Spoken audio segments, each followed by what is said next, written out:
Halo teman-teman, selamat datang di Beetle Channel. Semoga kalian selalu dalam keadaan sehat. Hari ini kami akan melanjutkan sandiwara novel. Jangan lupa subscribe, like, komen dan share ya. Terima kasih sudah berkunjung di Beetle Channel. Jangan lupa untuk memberikan komentar kalian. Agar channel ini semakin 27 Dixon memandang Wendy dengan tatapan mesum.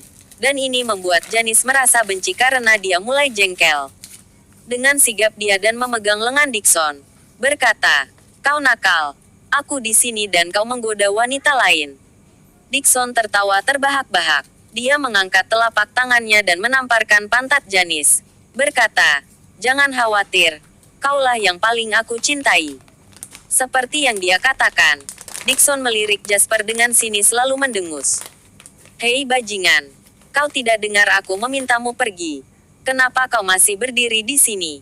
Dan kalian para penjaga toko, kalian itu tuli. Atau kalian semua mengira bajingan ini mampu membeli rumah di sini? Biar ku beritahu kalian semua. Jika kalian tidak mengusirnya, aku tidak akan mau beli." Komentar Dixon membuat salah satu penjaga toko, yang sedikit lebih tua dan tampaknya pemimpin, jengkel dengan tingkahnya.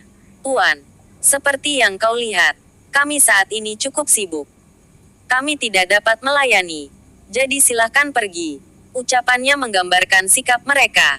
Dixon dan Janice tersenyum bangga.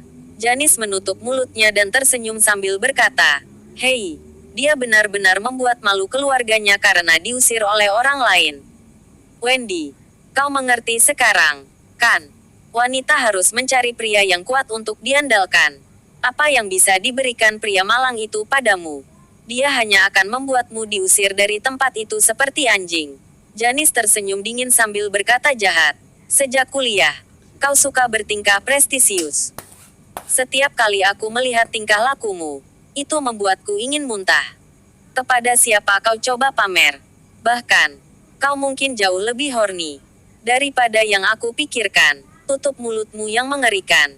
Raungan tiba-tiba membuat Janice meraba-raba ketakutan. Dia berbalik dan menyadari bahwa itu adalah Jasper. Janice tiba-tiba berteriak dengan suara keras, "Siapa kau sampai mengaum padaku? Apa kau percaya aku akan membuatmu banyak masalah? Aku menantangmu. Mari kita lihat apakah aku yang akan membuatmu kesulitan terlebih dahulu atau sebaliknya." Mata Jasper berkilauan dingin. Wanita ini jelas menantang batasnya dengan mempermalukan Wendy tepat di depannya. "Hei bocah, kau cukup sombong." Dixon tersenyum dingin dan berkata dengan nada yang tidak menyenangkan. Secara kebetulan, pada saat kritis ini, dua pria keluar dari kantor departemen penjualan. "Presiden Jackson, kami harus menyusahkanmu dengan pinjaman perusahaan kami. Tolong jaga baik-baik, atau perusahaan kami tidak akan dapat melanjutkan." Manajer perusahaan real estate berkata kepada John dengan hormat dan berusaha untuk berhubungan baik dengannya. John tetap tenang dan berkata dengan sopan, "Jangan terlalu khawatir, Manajer Jones. Aku tahu kemampuan perusahaan kau dengan baik. Namun, bukan aku yang memutuskan pinjaman. Itu masih membutuhkan penyelidikan. Jadi, hei, Tuan Lain, kau di sini juga." John melontarkan komentar terakhir setelah dia melihat Jasper di pintu masuk. Awalnya, John hanya akan menyapa Jasper dengan santai. Tetapi setelah mengetahui tentang peristiwa besar yang terlibat dengan Jasper tadi malam, John tidak bisa lagi menyapanya dengan santai. Bagaimanapun, dia menghadapi pria yang sekarang memiliki kekayaan bersih 3,1 miliar dan merupakan salah satu dari 10 pria super kaya di negara itu. Mereka melihat John memanggil Jasper dan datang dengan ekspresi menyenangkan. John bahkan sedikit membungkuk dengan perilaku hormat. Manajer Jones tercengang. Para pramuniaga tercengang. Janice dan Dixon juga tercengang. Hanya Wendy yang nampak sinis dan menatap sekelompok orang dengan tatapan merendahkan di matanya. Bersambung. Bab 28 Dixon tahu tentang John Jackson. Lagi pula, pinjaman perusahaannya berada di bawah bank umum. Ada beberapa kesempatan ketika dia ingin mengenal presiden yang kuat ini. Tetapi John tidak pernah membiarkannya bermartabat. Dia bahkan tidak memiliki kesempatan untuk memasuki kantornya. Namun, Saat ini melihat tindakan John mencoba untuk mendapatkan hubungan baik pihak lain membuat sudut mulut Dixon bergetar. Dia menyadari bahwa perilaku dan ekspresi agak akrab. Itu adalah ekspresi rendah yang dia buat saat menghadapi John. Tuan Jackson, Jasper juga heran bertemu John di sini dan menjabat tangannya sambil tersenyum. Tuan Lane, kau di sini untuk membeli rumah? John bertanya. Jasper mengangguk dan melihat ke kerumunan. Berkata dengan cara yang tampak tenang. Benar. Awalnya, aku berpikir untuk melihat-lihat rumah dan jika ada yang cocok, aku akan membeli. Tetapi layanan di sini membiarkan aku hanya karena 2 orang. Mereka ingin mengusirku.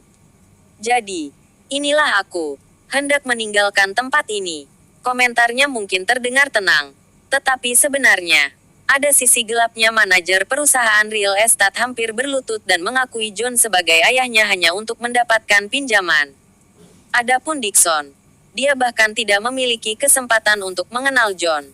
Sementara itu, John bertindak dengan hormat dan hati-hati di hadapan Jasper. Dari skenario yang jelas ini, terlihat jelas siapa yang lebih unggul.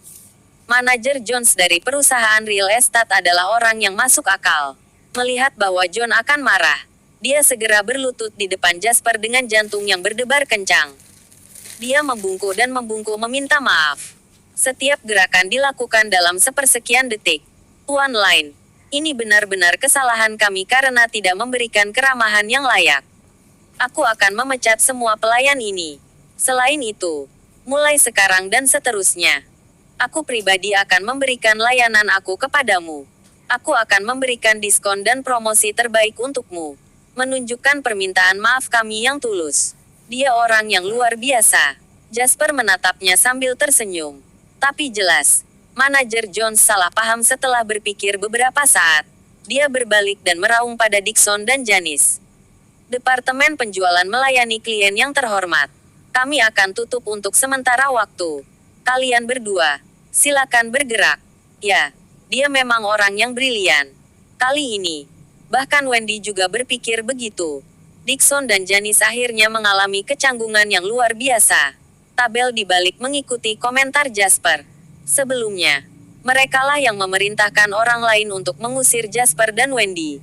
Tetapi saat ini, mereka menjadi perusak pemandangan yang diusir dari tempat kejadian. Wajah Dixon menjadi merah. Kepalanya basah oleh keringat saat dia bertanya-tanya apa dia harus tinggal atau tidak. Lalu Janice. Dia sangat ketakutan sehingga wajahnya menjadi pucat. Dia tidak berani berbicara sepatah kata pun dan hanya menatap Jasper. Merasa sulit untuk percaya. Dengan kecerdasan yang dia miliki, dia tidak akan pernah memahami apa yang dimiliki Jasper yang akan membuat John ingin mendapatkan hubungan baik dengannya.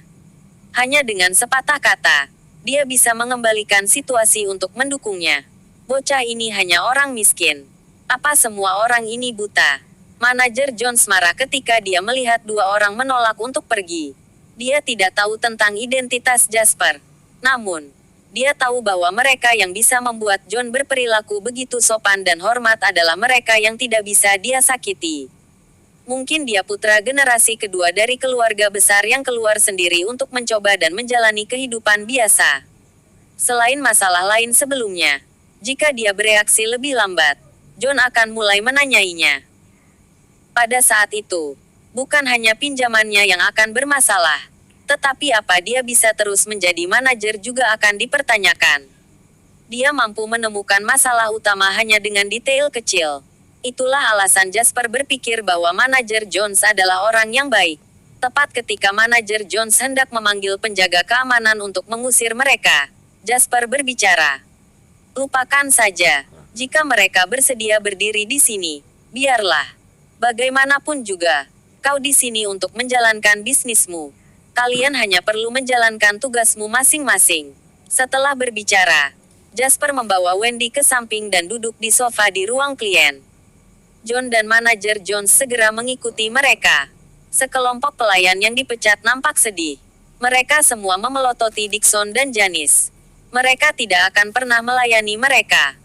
Meski tidak diusir lagi, baik Dixon maupun Janice merasa lebih menderita. Bocah malang itu jelas berusaha membuat kita terlihat buruk. Janice sangat marah sehingga dia menggertakkan giginya. Dixon, ayo kembali dulu. Nanti, kita akan memikirkan cara untuk membalas dendam. Janice memang bodoh, tapi Dixon tidak.